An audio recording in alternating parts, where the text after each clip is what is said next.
सुप्रभात प्रिय विद्यार्थियों, आज हम प्रश्न नंबर 5 और प्रश्न नंबर 6 देखेंगे।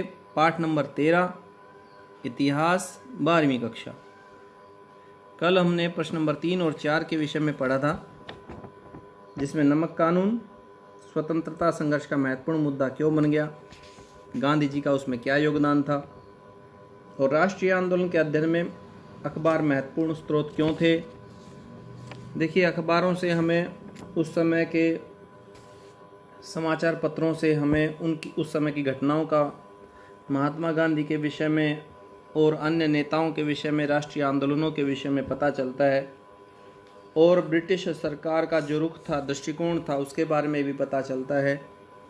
आज हम पढ़ेंगे चरखे को राष्ट्रवाद का प्रतीक क्यों चुना गया। शुरू करते हैं प्रिय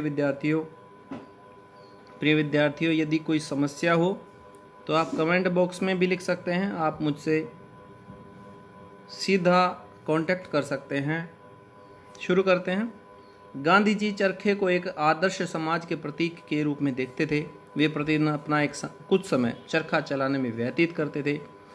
उनका विचार था कि चरखा गरीबों को पूरक आमदनी प्रदान करके उन्हें आर्थिक दृष्टि से स्वावलंबी बना सकता है। चरखा जो था गरीबों की आमदनी का साधन था। उन्होंने 13 नवंबर 1924 ईस्वी को यंग इंडिया में लिखा, मेरी आपत्ति मशीन के प्रति सनक से है। यह सनक श्रम बचाने वाली मशीनरी के लिए है। ये तब तक श्रम बचाते रहेंगे जब तक कि हजारों लोग बिना काम के और भूख से मरने के लिए सड़कों पर न फेंक दिए जाएं। जो यंग इंडिया है उस पुस्तक में इन्होंने मशीनों के बारे में लिखा है कि मशीन ठीक है, श्रम बचाते हैं, लेकिन इससे क्या होगा, मशीनों से बहुत से लोग क्या हो जाएंगे, बेरोजगार हो जाएंगे।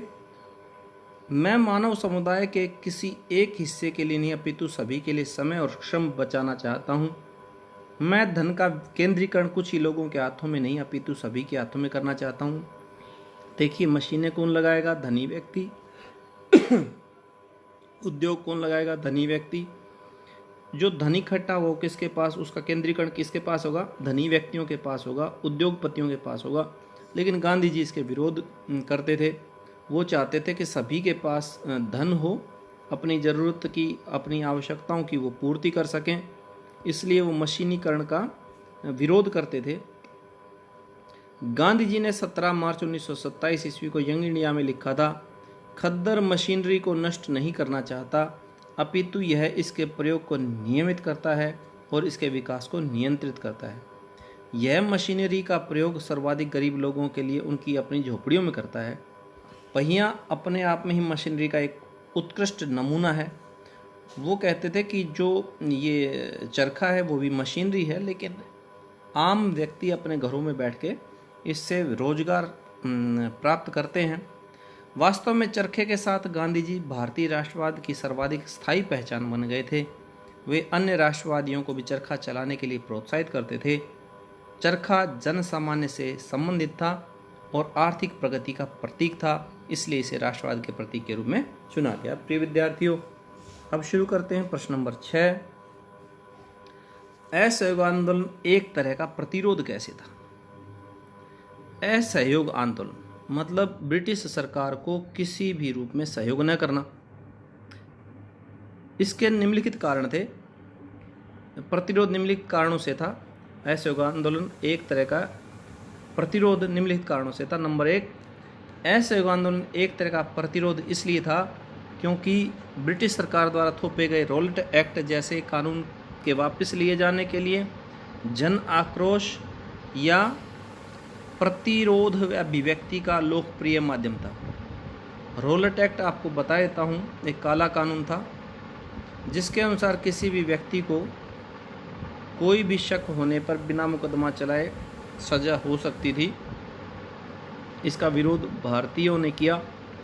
नंबर 2, असहयोग आंदोलन इसलिए भी प्रतिरोध आंदोलन था क्योंकि राष्ट्रीय नेता उन अंग्रेज अधिकारियों को कठोर दंड दिलाना चाहते थे जो अमृतसर के जलियांवाला बाग में शांतिपूर्ण प्रदर्शन में शामिल प्रदर्शनकारियों पर होने वाले अत्याचार के लिए उत्तरदायी थे। 13 अप्रैल 1919 को याद है प्रिय विद्यार्थियों आप लोगों को, 13 अप्रैल 1919 को पंजाब के अमृतसर नामक स्थान पर जलियांवाला बाग हत्याकांड हुआ था, जिसमें जनरल डायर ने गोलियां चलवाई थी। जो ये राष्ट्रीय नेता थे वो चाहते थे कि उन अंग्रेज अधिकारियों को भी क्या हो, सज़ा मिले, कठोर दंड मिले। उन्हें सरकार ने कई महीनों के बाद भी किसी प्रकार का दंड नहीं दिया था। नंबर 3, असहयोग आंदोलन इसलिए भी प्रतिरोध था क्योंकि यह खिलाफत आंदोलन का सहयोग करके देश के 2 प्रमुख धार्मिक समुदायों हिंदू और मुसलमानों को मिलाकर औपनिवेशिक शासन के प्रति जनता के असहयोग को अभिव्यक्त करने का माध्यम था। खिलाफत आंदोलन आपको याद हो प्रिय विद्यार्थियों, शौकत अली और मोहम्मद अली नामक 2 भाइयों ने चलाया था। और ये आगे देखते हैं प्रश्न नंबर 4, असहयोग आंदोलन इसलिए भी प्रतिरोध था क्योंकि इसके द्वारा सरकारी नौकरी, उपाधियों, अवैतनिक पदों, सरकारी अदालतों, सरकारी संस्थाओं आदि का बहिष्कार किया जाना था। विदेशी वस्तुओं का बहिष्कार करके सरकार द्वारा आयोजित चुनाव में भाग न लेकर, सरकारी करों का भुगतान न करके तथा सरकारी कानूनों की शांतिपूर्ण ढंग से अवहेलना करके ब्रिटिश शासन के प्रति अपना प्रतिरोध प्रकट करना चाहते थे। नंबर 5, असहयोग आंदोलन ने सरकारी अदालतों का बहिष्कार करने के लिए सर्वसाधारण और वकीलों का आह्वान किया।